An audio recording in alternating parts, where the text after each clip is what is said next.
Shalom, lumière des nations, bienvenue dans notre émission podcast où vous recevrez les enseignements puissants et profonds de la parole de Dieu afin de vous propulser dans une autre dimension d'intimité avec le Seigneur Jésus-Christ. Aujourd'hui, c'est avec un grand plaisir que l'honneur m'échoit de vous présenter notre invité. C'est un homme passionné par la parole de Dieu, animé d'un profond désir de voir les vies transformées par Jésus-Christ. Son histoire, son parcours et son impact dans la vie de plusieurs sont indéniables grâce à l'évangile qu'il annonce et pratique au quotidien. Proclamer la vérité de l'évangile, conduire les âmes à la source de vie, c'est dans cette mission que notre invité s'inscrit pleinement. Aujourd'hui, nous allons plonger dans son parcours, sa vision et son appel en tant qu'évangéliste afin d'inspirer et d'édifier chacun d'entre nous. Je vous prie de recevoir notre invité, le serviteur de Dieu, Yann Daïré, en sa qualité d'évangéliste. Il est à la fois le leader du mouvement HFC, Honor for Christ, et le pasteur de l'église Fontaine de Vie. Alors, Shalom, lumière des nations, bienvenue, serviteur de Dieu. Qu'ils sont beaux les pieds de ceux qui annoncent la paix, de ceux qui annoncent l'évangile. C'est une première pour nous de vous recevoir dans nos locaux. Et pour notre podcast, alors, nous allons vous demander de vous présenter aux yeux de tous nos auditeurs qui vous retrouvent pour la première fois. Merci beaucoup, Shalom, Seigneur de Dieu, et merci aussi de me recevoir dans vos locaux. Alors, comme vous l'avez si bien dit, je suis l'évangéliste Yann Daïré, leader du mouvement HFC Honor for Christ et pasteur de l'église Fontaine de Vie. Je suis homme de Dieu depuis maintenant 5 ans et je suis à temps plein dans le ministère. Alors ce soir, nous sommes réunis autour d'un thème dénommé le brisement et le témoignage. Alors d'entrée de jeu, nous allons vous demander de définir un peu qu'est-ce que le brisement. Alors le brisement, c'est cette étape de la vie chrétienne là qu'on connaît, où on commence à marcher avec le Seigneur et on se rend compte qu'il y a beaucoup de situations qui sont mises au devant de nous. On est exposé à des choses dont le Seigneur nous demande d'avoir une autre réaction, ou encore une réaction autre que celle que nous avions dans le monde. Le brisement, c'est un niveau dans lequel tu es, où tu vis des choses et Dieu te demande de ne pas réagir. Dieu te demande de te taire. Dieu te demande de faire taire la colère, faire taire la rancune, faire taire certaines choses dans le monde qu'on manifestait. Si je peux te donner une définition de manière courte, c'est ce que je peux donner pour le brisement. Alors donc, c'est un peu la définition du brisement devant Dieu. Oui. Dites-nous, est-ce que c'est nécessaire véritablement de passer par le brisement ? Le brisement est nécessaire. Pour moi, il est très nécessaire si on veut vraiment entrer dans les promesses de Dieu pour nous. Alors, vous allez remarquer que, autant que nous sommes, avant notre conversion, on avait des défauts qui peuvent ne pas être des péchés qui sont écrits dans le décalogue, comme la colère, comme la rancune, comme ceux qui aiment se bagarrer. On a tous, autant que nous sommes, des défauts. Et lorsqu'on se convertit et que Dieu veut nous envoyer quelque part, il est très important que Dieu puisse tuer en nous ces choses-là. Et le meilleur moyen par lequel Dieu tue ce mauvais caractère que nous avons, c'est par le brisement. Donc le brisement est important. Pour moi, s'il n'y a pas de brisement, il n'y a pas d'élévation. Alors je retiens alors que sans brisement, il n'y a pas d'élévation. Non. Est-ce que vous savez que la marche vers le brisement, dans l'accomplissement de notre destinée, est vraiment assez rude. Oui. Et il y a beaucoup de personnes qui arrivent à chuter, qui n'arrivent pas à tenir la main du Seigneur jusqu'au bout. Quels sont les conseils que vous pouvez nous donner en fait ? Alors, le problème c'est que lorsqu'on se convertit, beaucoup de gens prient pour plusieurs sujets, pour le mariage, pour le voyage et autres. En soi, c'est pas mauvais. Mais peu de gens prient pour demander à Dieu de les briser.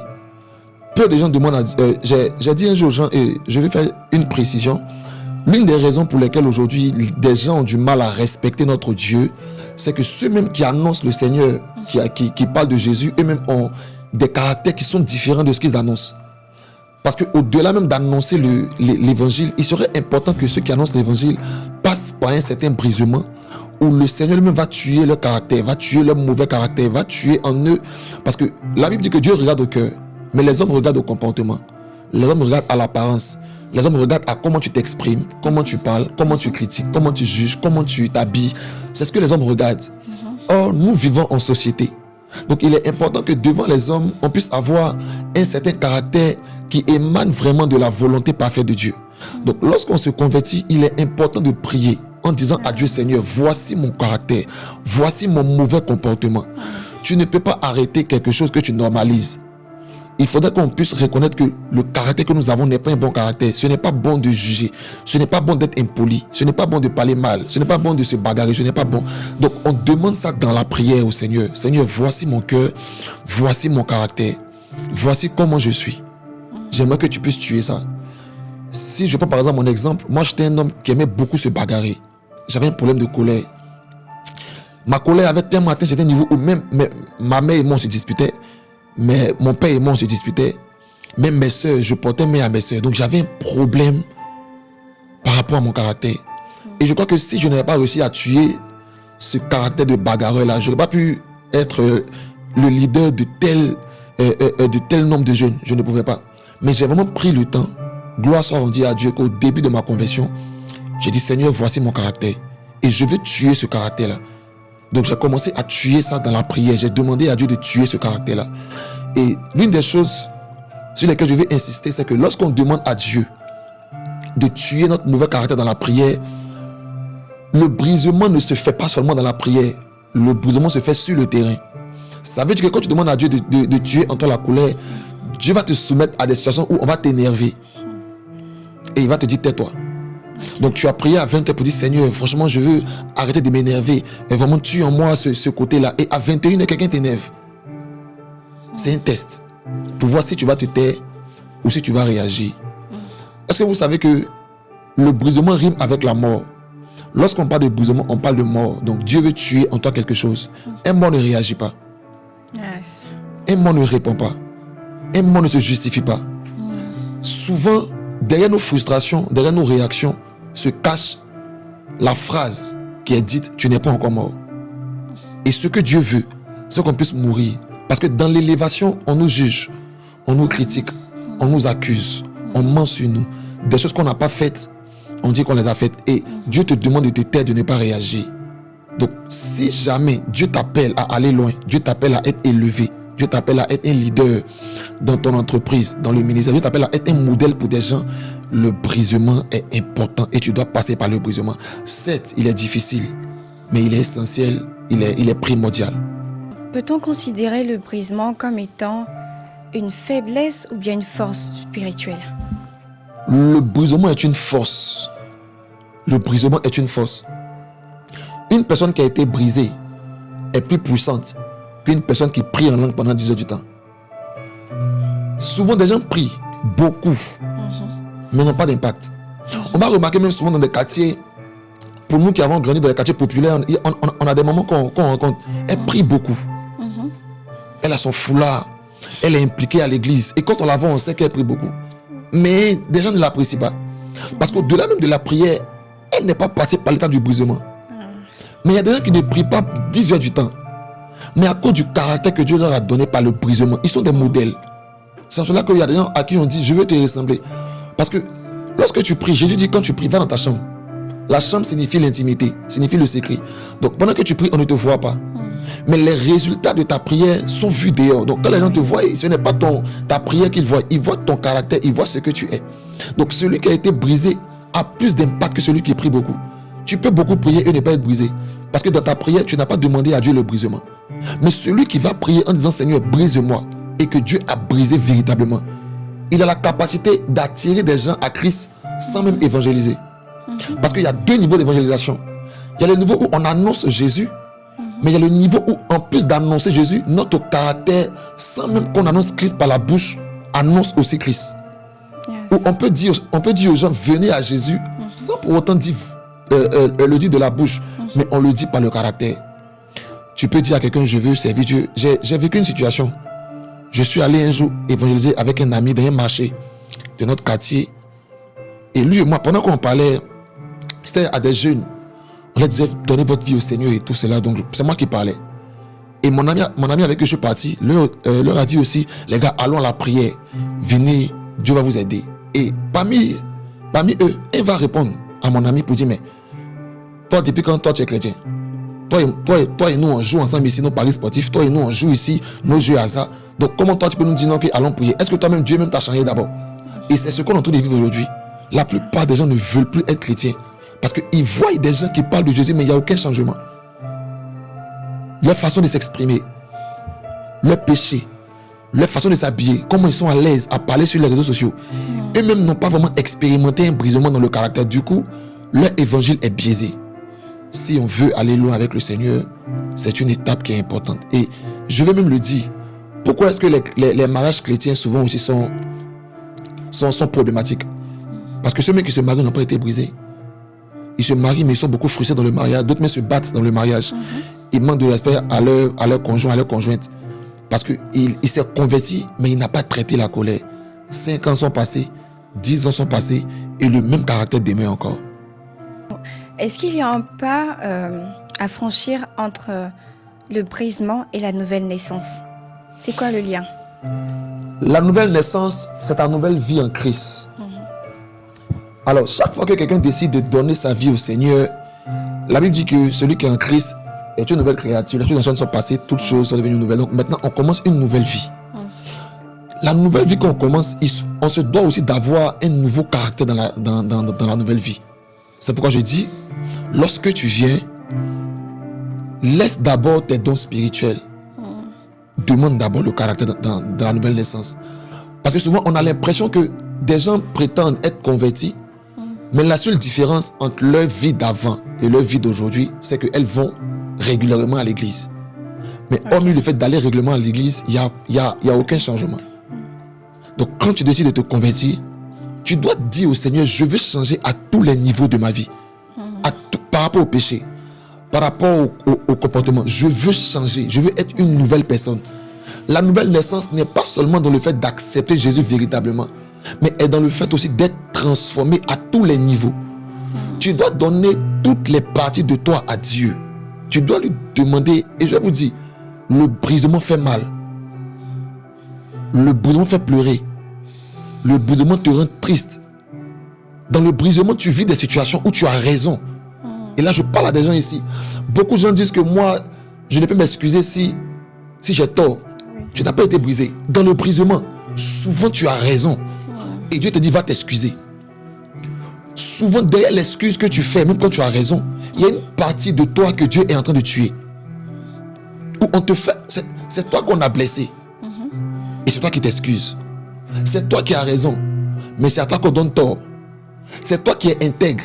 Mais c'est toi qu'on met en prison. Le brisement fait mal. Mais le brisement ne dure qu'une saison.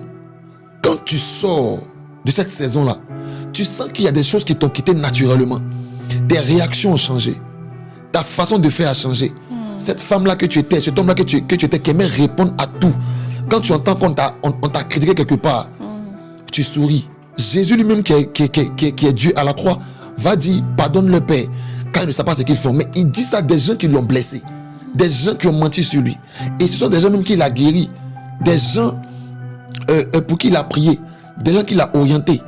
Le brisement dure qu'une saison. Quand tu sors de cette saison-là, tu sens que tu es devenu une nouvelle personne. Un nouvel homme. Une nouvelle femme. Ce qui pouvait t'atteindre avant ne t'atteint plus. Moi aujourd'hui dans le ministère, il y a des choses que je vis. De par le nom que nous drainons, de par ce que nous faisons aujourd'hui, il y a des choses que je vis, mais je ne réagis plus. Je sens que mes réactions ont changé. Parce que j'ai pris le temps de dire, Seigneur, voici, je veux être une nouvelle personne. Quelles sont les attitudes qu'on doit avoir dans le processus du brisement? Mais quelles sont les actions à poser pour ne pas sentir ce mal, ce trop-plein de coups qu'on ressent à l'intérieur de nous? Je pense vraiment, j'ai vu un verset dans le livre de Job. Job dit, il fait la plaie et il la pense. Il y a des plaies qui ne viennent pas toujours des hommes, mais qui viennent de Dieu. La Bible dit que Dieu va en-dessus le cœur de Pharaon pour mieux le frapper. Alors vous allez comprendre que dans le brisement, ceux qui nous blessent souvent ne sont pas forcément de mauvaises personnes. Ce sont des canaux par lesquels Dieu passe pour nous enseigner. Ceux qui nous ont blessés, ceux qui ont été méchants avec nous, ceux qui ont fait certaines choses avec nous, l'attitude à avoir, c'est de voir Dieu dans la vie de toutes ces personnes qui nous font du mal, en se disant que ceux qui nous blessent ne sont pas forcément méchants. Ce sont des gens par qui Dieu passe pour nous travailler. Donc, une attitude importante à avoir, c'est à accepter. C'est compliqué d'accepter, mais à accepter tout ce qu'on vit. Et surtout, voici un trait qu'on doit avoir, c'est le silence. Le brisement rime avec silence. Pendant le brisement, même que ça te fait mal, garde le silence, ne réagis pas. Parce que le diable va nous pousser à vouloir parler, va nous pousser à vouloir réagir, va nous pousser à vouloir rétorquer, va nous pousser à vouloir répondre. S'il y a une attitude à avoir, même que ça te fait mal, va pleurer devant Dieu. Dis, Père, ça me fait mal. Ce que je vis là, franchement, je crois que c'est Jésus dit au Seigneur, il dit, si seulement tu pouvais éloigner cette coupe là de moi, mais non pas ma volonté, mais ta volonté. C'est le silence dans le secret. Si tu veux pleurer pendant que tu es brisé, pleure devant Dieu. Va devant le Seigneur, mais ne réagis pas. Va dans le secret et dis, Père, j'ai mal. Pleure devant lui. Mais devant les hommes, commence à adopter l'attitude du silence. Ne réagis pas. Tais-toi. Si tu sens que tu as mal, que tu veux pleurer dans la prière, va pleurer devant le Seigneur.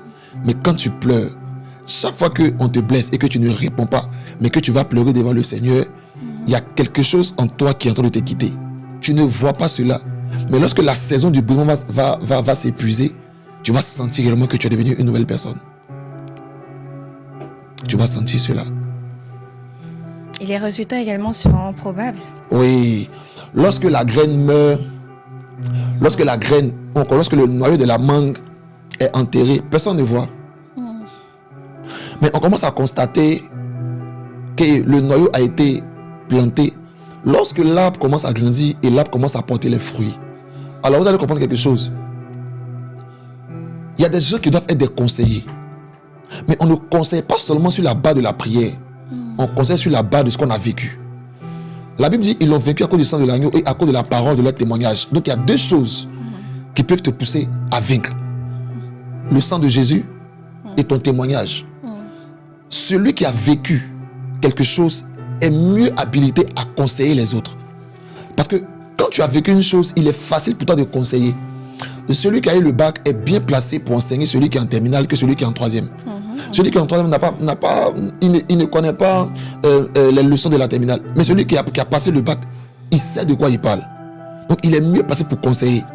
Il y a des femmes qui ont été blessées, qui sont passées par les brisements, qui sont appelées à conseiller d'autres femmes.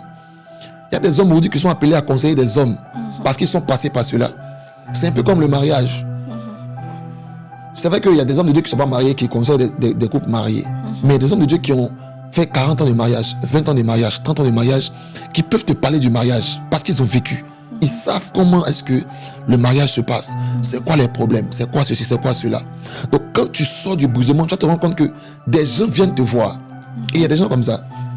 Ils sentent que des gens viennent beaucoup vers eux, prendre conseil avec eux. Il faut me conseiller, il faut m'orienter. Quand tu sors du brisement, des gens commencent à venir vers toi, te poser des questions. Ah, je ne vais pas bien. Ah, je souffre. On m'a blessé.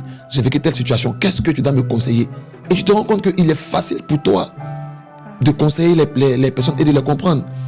Même dans le message, la puissance d'un message n'est pas seulement dans le fait de prêcher le message, mais est dans le fait de prêcher un message que tu as expérimenté toi-même. Et c'est ça, c'est ça la chose. C'est ton témoignage, c'est ton histoire. Donc il y a une histoire que tu as avec le Seigneur. Moi je vais vous dire quelque chose. Moi j'ai passé le bac 4 fois. J'ai passé le bac 4 fois, à 4 reprises.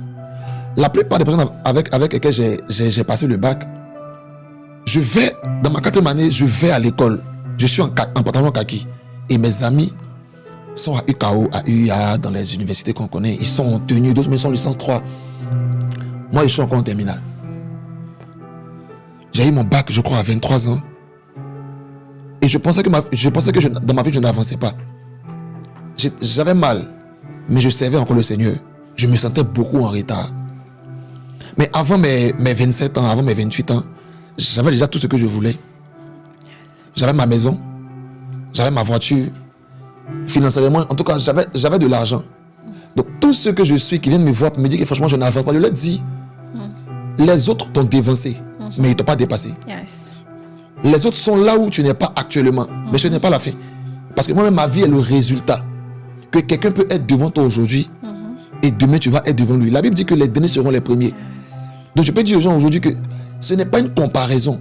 Je crois que chacun de nous a une destinée différente que Dieu est en train de préparer. Prends juste ton temps. Mais je dis ça sur la base de ce que j'ai vécu moi-même. Ou d'autres m'ont eu le bac à 19 ans, à 18 ans. Je les vois avancer. Je suis les grands frères en âge, mais eux ils sont devant moi. Mais aujourd'hui d'autres viennent me voir et me disent bon, on ne veut pas en conseiller avec toi. On veut être là où tu es. Pourtant il y a quelques années plus tôt, je sentais que j'étais en retard. Donc Dieu est en train de constituer, d'écrire l'histoire de chacun de nous. Et cette histoire-là, tu dois la raconter aux autres pour les édifier. Pour leur dire que si j'ai vécu cela, toi aussi, tu peux aussi l'expérimenter. Si je suis passé par ça, que j'ai atteint ce niveau-là, toi aussi, tu peux atteindre ce niveau-là. Et je pense que le comportement est le problème des chrétiens. Si on veut regarder le comportement des chrétiens, franchement, on n'a pas envie d'être chrétien. Donc Dieu veut susciter une catégorie de personnes qui vont être des modèles dans le caractère et qui vont dire aux autres, c'est possible de changer de caractère, c'est possible d'avoir un autre type de caractère, c'est possible d'être un modèle dans le comportement. Peut-on être disciple sans passer forcément par le brisement? Disciple de Dieu, Oui, bien évidemment. je dirais que oui. Oui, c'est possible. C'est possible d'être disciple du Seigneur sans passer par le brisement. Mais vous savez, il y a disciple et puis il y a disciple. Je suis en train de parler à une catégorie de personnes qui sentent vraiment qu'ils sont appelés à l'élévation. L'élévation ne badine pas. Vous savez, il y a des erreurs qu'on peut pardonner aux gens qui sont inconnus, qu'on ne pardonne pas aux gens qui sont connus. Dans l'élévation, chaque erreur que tu fais, tu les payes cash. Ouais. La chute de celui qui est au premier étage est différente de la chute de celui qui est au 20e étage. Plus tu montes, plus ta chute sera encore plus terrible. Donc ceux qui sentent qu'ils sont appelés à être élevés par Dieu doivent faire attention au brisement. Si tu sens que Dieu t'appelle à l'élévation, tu dois forcément passer par le brisement. Si tu ne passes pas par le brisement et que tu es élevé, ta chute sera encore plus grande. Ta chute sera très grande. Donc c'est possible d'être disciple de Christ sans être brisé. Mais est-ce qu'on peut être disciple dans l'élévation sans être brisé? Je dis non. Je dis non. Comment est-ce que le brisement nous rapproche de la volonté de Dieu pour nos vies? Comment le brisement? Peut nous rapprocher de la volonté de Dieu. Alors, le brisement nous rapproche de la volonté de Dieu parce que, vous savez, il y a des choses que tu vis, des situations par lesquelles tu passes. Je vais dire, dans le brisement, vous allez remarquer qu'il n'y a aucun homme qui est là. Franchement, tu sens que tu as abandonné. Seul. Tu sens que personne ne te comprend. Tu vis. Moi, j'ai vécu des situations où personne n'était là. Beaucoup m'ont dit comment est-ce que j'ai fait pour ne pas laisser le Seigneur. C'est là le brisement. Quand tu es brisé, tu sens véritablement que dans tes moments les plus sombres, c'est Dieu qui est là. David dit, quand je marche, la voix de l'homme de la mort, je ne crains aucun mal, car tu es avec moi. Le brisement nous rapproche de la volonté parfaite de Dieu parce que dans le brisement, on sent que tous les hommes partent, tous les hommes s'en vont, mais Dieu est là. Pendant que tu pleures dans ta chambre la nuit, personne ne te voit, mais Dieu te voit. Et tu ne peux pas laisser la main de Dieu. Quand tu sens que dans tes moments les plus sombres, tous les hommes sont partis, mais Dieu était là. Tu vas accomplir la volonté parfaite de Dieu parce que tu sais que pendant que personne ne croyait en toi, Dieu croyait en toi. Pendant que personne ne te voyait, lorsque tu pleurais, lorsque tu étais dépressif, lorsque tu souffrais, Dieu était là. C'est lui qui a pensé tes blessures. C'est lui qui a essuyé tes larmes. C'est lui qui était avec toi. C'est lui qui te comprenait. Ceux qui dans le temps arrivent à ne pas laisser la main de Dieu sont ceux qui n'ont pas oublié que dans les moments compliqués, Dieu était le seul qui était là. Et moi, je l'ai vécu. Moi, pendant des années, ce dont je parle, bon, c'est facile d'en parler aujourd'hui. Mais je me rappelle d'une séquence que j'ai vécue, ma 3e année, où j'ai passé le bac. J'ai eu 199 points. J'ai pas eu la moyenne des classes, j'ai pas été repêché. Ma petite soeur et mon petit frère ont eu le bac. Mon frère a eu la mention bien. Et j'ai encore la scène en tête où j'entre à la maison. Je vois mon petit frère il était content. Mon frère a eu le bac une fois, ma soeur une fois. Et on entre dans la pièce, et puis dans le salon, et puis mon père prend mon petit frère et il commence à jubiler. Je suis fier de toi, mon fils. Tu es mon premier garçon. Pourtant, c'est moi le premier garçon. Donc, c'est mon petit frère. Ok. Donc, il dit à mon petit frère que tu es mon premier garçon. Toi, au moins, tu passes le bac. Une fois, tu as ça, tu as la mention bien. J'ai mal d'entendre mon papa quasiment me régner devant mon petit frère et devant la famille. J'entre dans la chambre, je commence à pleurer. Mais Dieu était là. Là où mes parents ne voulaient plus de moi, Dieu était là. Là où mes frères, mais c'était bizarre, Dieu était là. Donc, pendant ta période du brisement, tu vas te rendre compte que dans tes moments les plus sombres, Dieu ne t'a pas abandonné. Et ce qui te rapporte de la volonté de Dieu, ce qui nous rapproche de la volonté de Dieu, c'est le fait que nous sommes toujours avec Dieu. Ce qui nous donne d'être toujours avec Dieu, c'est le fait qu'on puisse se rappeler que Dieu a toujours été là. Il n'a jamais laissé ceux qu'il aime. Jamais. Et ça nous donne de marcher avec lui constamment. Et je vais donner ce dernier point là pour finir. Quand tu passes par le brisement, Dieu t'enseigne que peu importe ce par quoi tu vas passer, il va être avec toi. Donc demain, dans l'élévation, même quand les choses ne se passent pas comme tu l'aurais voulu, tu sens que Dieu ne t'abandonnera pas. La plupart de ceux qui disent que Dieu les a abandonnés sont ceux qui n'ont pas expérimenté le Dieu de la chambre. Il dit, quand tu vas dans ta chambre, ferme ta porte et parle à ton Père qui est dans le lieu secret.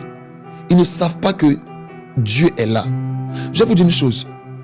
Ce n'est pas parce que tu vis une situation et que tu as prié, que tu n'as pas obtenu gain de cause, que Dieu ne t'a pas exaucé. Souvent, la réponse de Dieu peut être aussi un non. Souvent, on détermine la présence de Dieu dans notre vie par sa capacité à nous dire oui à tout. Non. La Bible dit, ton Père va te répondre, pas qu'il va te donner. La réponse de Dieu parfois peut être aussi non. Seigneur, je vais faire quelque chose. Non. Avant de commencer le ministère, j'ai voulu voyager. C'est incroyable ça. J'étais obsédé par le voyage. Je voulais aller au Canada. Mon père a contacté une agence. Et l'agence là, bon, ils disent que le visa est vraiment sûr et tout ça. Tu donnes beaucoup d'argent et on t'accepte. On était 14 à déposer la demande. Mon père a payé des millions. Les 14 que nous étions, il y a 13 qui ont eu le visa. Moi, je n'ai pas eu le visa. 13 personnes qui ont eu le visa. Mes parents et moi, on va au bureau, on rencontre le monsieur. Il dit que lui ne comprend pas. Que normalement, tous les papiers avaient été mis pour que je puisse voyager. On a retenté encore, on était 7. Donc, 6 nouveaux sont venus s'associer à moi. On a déposé, on était 7. Il y a 6 qui ont eu, moi je n'ai pas eu. Donc, le monsieur a dit à mes parents, bon, monsieur, vraiment, je suis désolé. Tenez votre argent. C'est pas possible. Quelques mois après, j'ai commencé le ministère. Aujourd'hui, si on me demande, est-ce que tu veux voyager? Il a dit non. Il a dit non. Mais quelques années plus tôt, j'ai dit, je veux voyager. Il m'a dit non. Souvent, la réponse de Dieu peut être un non. Mais même quand Dieu dit non, il est avec moi. Il est avec moi. Et c'est ça. Ce qui va te rapprocher de sa volonté parfaite, c'est toujours te dire que Dieu est là. J'insiste là-dessus. Dieu, peu importe ce que tu vis, Dieu reste Dieu. Peu importe ce par quoi tu passes, Dieu reste Dieu. Peu importe tes larmes, Dieu reste Dieu. Peu importe le fait que tous les hommes t'aient abandonné, Dieu reste Dieu. Peu importe le fait que tous les hommes ne croient pas en toi, Dieu reste Dieu. Même si tu as demandé quelque chose à Dieu et que tu n'as pas obtenu gain de cause, Dieu reste Dieu. Dieu n'est pas Dieu selon tes situations. Dieu est Dieu parce qu'il est Dieu. Il est Dieu avant que tu ne naisses. Il est Dieu avant que la terre ne soit formée. Et ta situation n'est pas censée déterminer l'existence de Dieu. Aujourd'hui, on commet l'erreur de dire que Dieu n'existe pas selon nos situations. Lorsqu'on a perdu un être cher, lorsqu'on a été renvoyé du travail, lorsqu'on vit des situations compliquées, on dit si Dieu existe, pourquoi? Ce n'est pas parce que tu souffres que Dieu n'est plus Dieu. Tu souffres parce que souvent même Dieu même veut que tu souffres parce qu'il veut mieux te briser pour t'élever. Donc vous convenez avec moi que le témoignage du brisement nous emmène dans le lieu secret avec Dieu. Ouais. Et nous rapproche également des personnes qui vivent la même situation, ou bien qui ont vécu la même situation que nous. J'aimerais que vous puissiez terminer, soit en priant pour les auditeurs, ou bien en partageant un dernier conseil à ces personnes qui sont déjà dans cette étape de brisement et qui souffrent beaucoup. Je vais dire quelque chose. Au commencement, Dieu créa les cieux et la terre. Et dans le jardin, Dieu a créé seulement un manguier. Les autres manguiers qui ont été créés n'ont pas été créés par Dieu lui-même. mais ont été créés par le noyau du premier manguier qu'il a créé. Donc on crée un manguier, Dieu crée le manguier, et dans le manguier il y a une semence. C'est la semence du manguier qui va encore créer d'autres mangues. C'est un peu comme Adam. Dieu crée Adam. Pour créer Adam, Dieu a créé Adam lui-même. Mais pour créer Ève, il n'a pas créé Ève lui-même. Il a créé Ève par Adam qu'il avait créé. Dieu a donné déjà une semence. Il a créé une semence. Pour créer les autres humains, ce n'est pas Dieu encore qui va les créer, mais il va les créer par la semence qu'il a mis en l'humain. Yes. Il y a deux niveaux de conseil. Il y a le niveau où le Saint-Esprit conseille, et il y a le niveau où le Saint-Esprit a travaillé dans la vie des gens qui vont être des conseillers par le Saint-Esprit. Il y a des choses que tu vis parce que Dieu fait de toi un conseiller. Des gens qui ont vécu des situations comme toi vont venir vers toi pour dire je vis telle chose. Qu'est-ce que tu me conseilles? Est-ce que vous savez que Dieu ne dit pas tout à tout le monde? Si Dieu disait tout à tout le monde, l'église n'allait pas exister. Chacun allait être à la maison et Dieu allait parler à chacun de nous à la maison. Mais il dit tu es Pierre. Cette pierre, je bâtirai mon église. Donc l'église est un lieu où on vient apprendre, est un lieu où on vient avoir des informations. Si Dieu devait parler à tout le monde, Dieu n'allait pas créer l'église. Donc Dieu a mis des gens à qui il a donné une certaine sagesse. Et ce sont eux qui vont orienter des gens. Il y en a qui m'écoutent ici. Tu vis des situations compliquées. Tu vis une dépression qui ne dit pas son nom. Parce que tu es appelé à être la conseillère ou le conseiller des dépressifs. Chaque fois que des gens vont être dépressifs, c'est à toi qu'ils viendront parler. Tu vis des situations qu'on ne peut expliquer. Parce que tu es appelé aussi à conseiller ceux qui vont passer par ces situations-là. Tu es en train de vivre une galère. Tu n'as pas d'argent. Une galère spirituelle. Parce que tu es appelé à conseiller ceux qui vont être en galère. Ton mariage est en train d'être éprouvé. Tu es en train de passer par des situations compliquées dans ton mariage, avec ton mari, avec ta femme. Parce que tu es appelé à conseiller des couples mariés. Tes fiançailles se passent d'une manière que toi-même tu ne comprends pas. Parce que tu es appelé à conseiller des couples qui sont fiancés. Tu es appelé à parler à des cheminants. Chaque situation par laquelle Dieu nous fait passer, c'est un tremplin pour que nous soyons aussi des conseillers par l'Esprit de Dieu à plusieurs personnes. Comprenez que dans l'élévation, ce n'est pas seulement nous. Ce n'est pas seulement nous. On vit pour les autres. Ceux qui sont élevés sont ceux qui s'oublient pour les autres. Chaque chose, chaque situation à laquelle Dieu te soumet, c'est comme une lumière. Il dit, vous êtes la lumière du monde, vous êtes le sel de la terre. Lorsque nous sommes dans une pièce et que la pièce est noire et que tu mets la lumière finit par faire dissiper les ténèbres. Il y a des gens qui sont appelés à dissiper les ténèbres dans la vie de certaines personnes. C'est la raison pour laquelle Dieu te met dans une situation. Sache que ce que tu vis actuellement, ce n'est pas quelque chose pour toi seul, non. Des gens sont derrière toi. Ils vont s'inspirer de toi. C'est ta bouche. C'est ce que tu vas dire qui va les éclairer.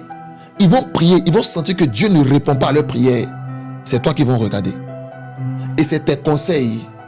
Tes conseils vont faire office de la voix de Dieu dans leur vie. Donc tu n'es pas en train de souffrir par hasard. Tu n'es pas en train d'être brisé par hasard. Tu es en train de passer par cette situation-là parce que Dieu veut que tu conseilles des milliers de personnes. Je me pose souvent la question, Seigneur, si je n'avais pas vécu ces choses que j'ai vécues là, comment j'allais aider plus de 1000 personnes aujourd'hui? Comment j'allais aider les fidèles de l'église aujourd'hui? Comment j'allais aider tous ces jeunes-là qui me suivent aujourd'hui? Et il me dit, je t'ai mis dans cette situation-là parce que je voulais que tu sois leur conseiller. Et il y a plein ici qui m'écoutent, qui sont appelés à être des conseillers, qui sont appelés à être des conseillers. Juste fortifie-toi et reste accroché à Dieu. Quand tu vas sortir de cette période-là, tu ne comprendras pas. Mais des gens viendront vers toi.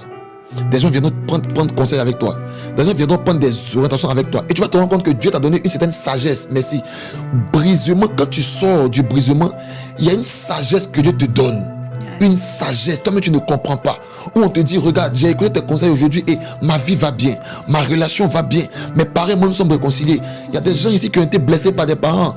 Dieu t'a dit, tais-toi. Aujourd'hui aussi, par tes conseils, tu peux réconcilier des familles.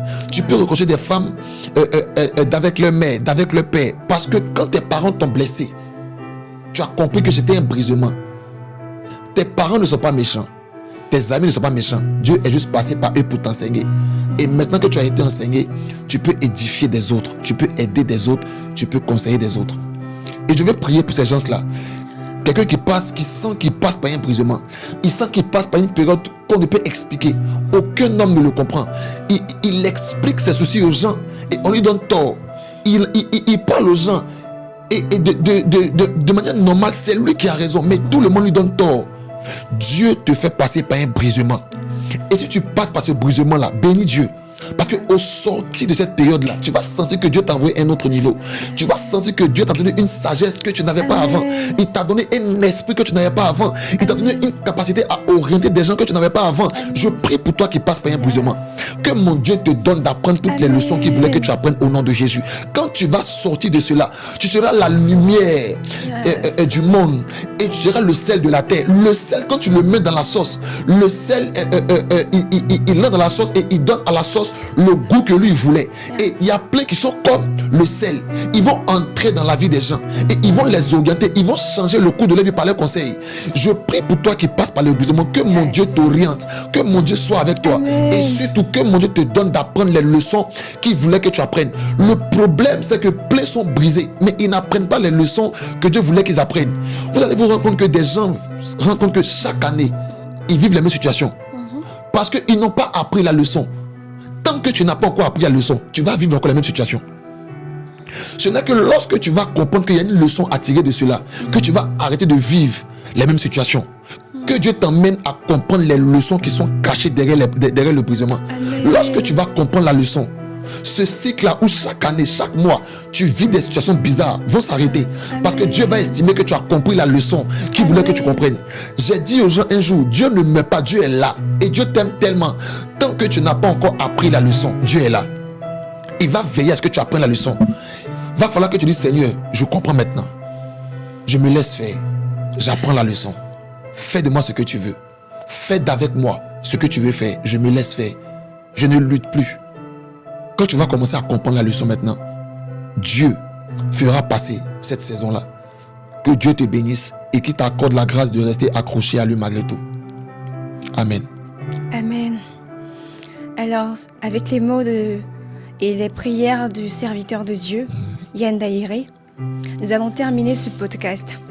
J'ose croire que les empreintes laissées par le serviteur de Dieu sont une pure source de bénédiction et de restauration pour la vie de plusieurs d'entre nous. Amen. Que Dieu nous bénisse et que Christ demeure l'unique fondement de nos vies. Shalom chez vous.